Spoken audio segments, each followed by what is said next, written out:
Gaurkoan gure kameraren aurrean, Amets San Millán jarri dugu, baina askorentzat Muchacha del Diablo izenarengatik ezagunagoa izango baita, bere musika proiektuarengatik. Horregatik aitzaki horrekin, bera gurera gonbidatu dugu, bere proiektua hobeto ezagutu eta zertan ari den jakiteko beraz, lehenik eta behin Amets hasierara itzuliko gara.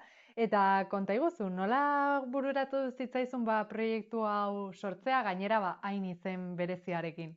Bale, duela urte bat edo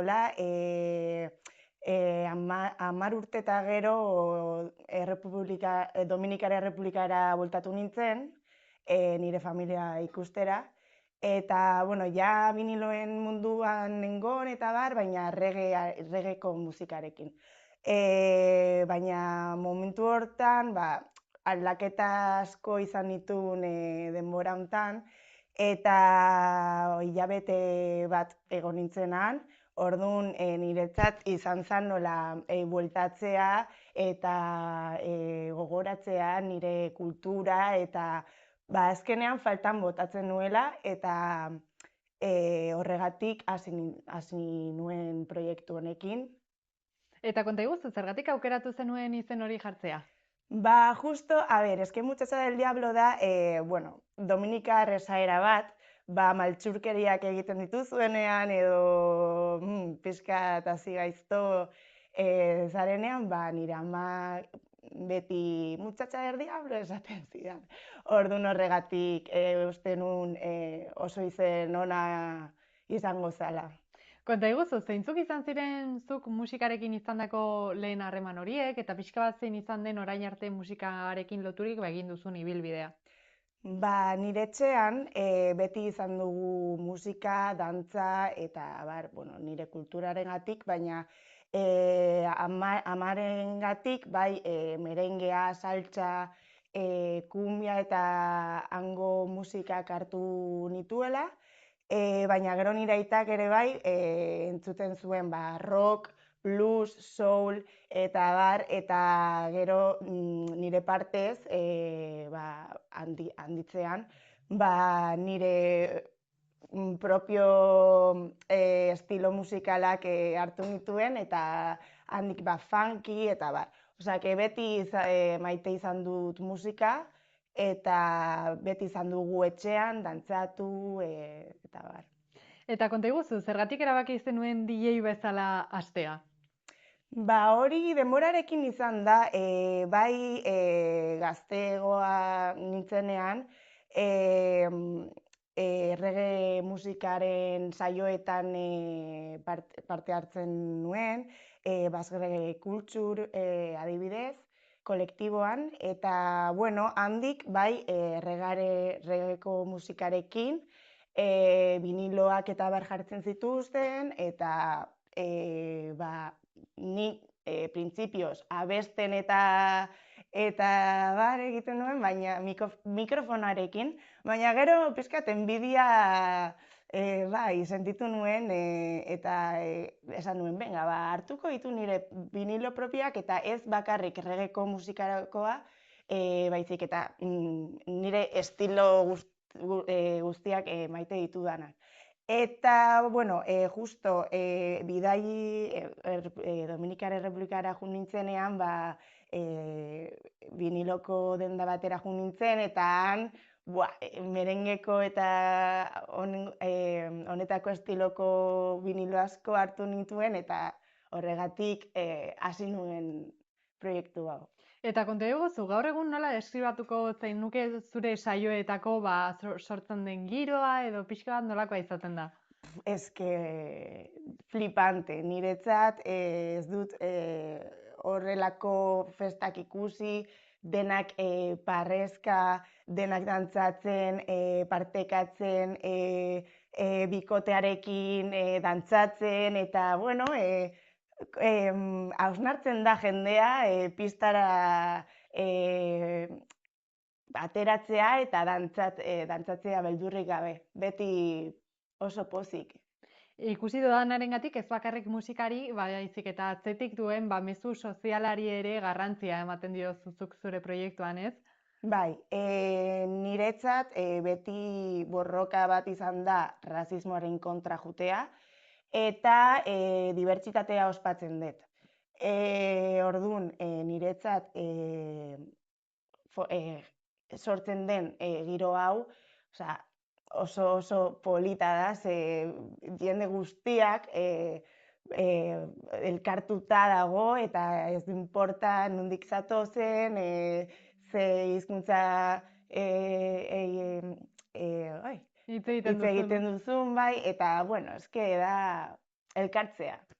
Oso ondo, eta konta iguzu, gaur egun nola ikusten duzu Euskal Herrian musikaren testuingurua, DJ-aren panorama, eta nolakoa dago, ba aldago tokirik bazurea bezalako proiektu berrientzat?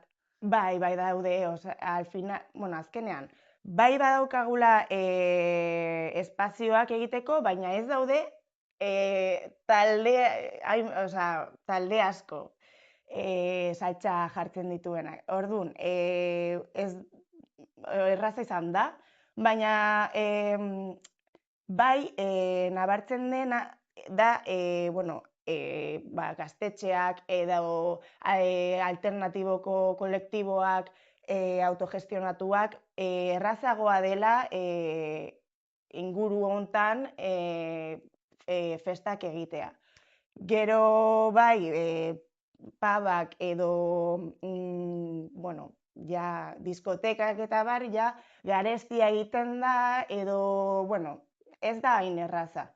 Orduan, eskerrik asko leku autogestionatuei eta gaztetxeei, ze horregatik hemen gaude gauzak egiten.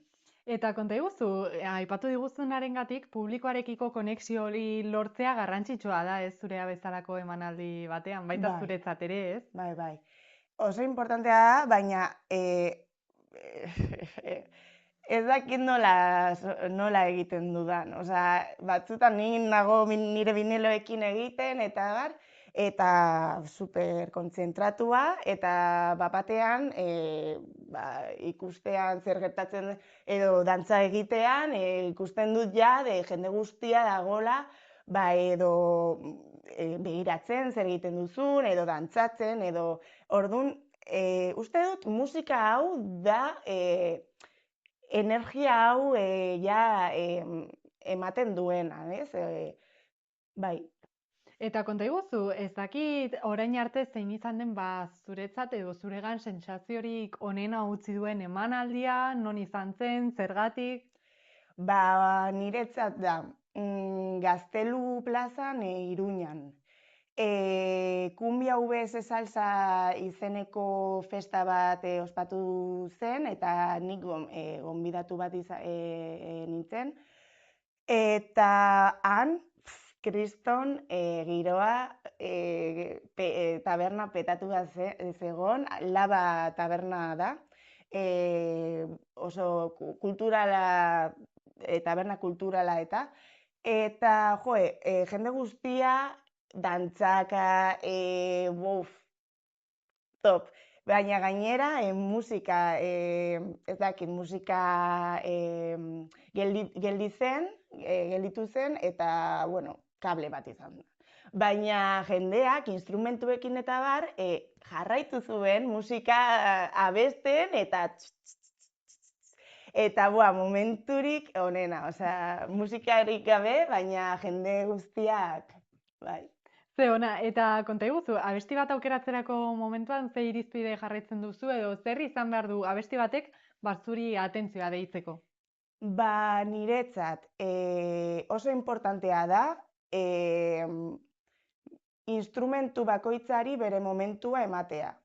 Eta ere bai ahotsak egotea, bai letrak eta bar, gustatzen zait asko, baina behar dut trompetak, behar ditut, pues eso, solo de piano, solo de guitarra, incluso de bajo.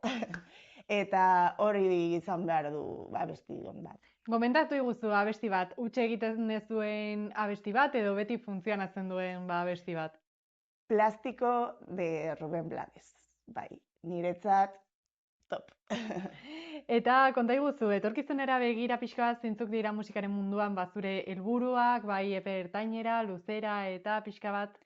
Niretzat orain arte egin dudana, disfrutatzea, nire kultura partekatzea, denei ekartzea, eta egiten dudana disfrutatu, bai, hori da. Hala izatea espero dugu guk ere eta asko eskertzen dizugu oneraino gerturatu izana, Amets, mila esker eta zorte on zure Bai, ibilbidean. eskerrik asko.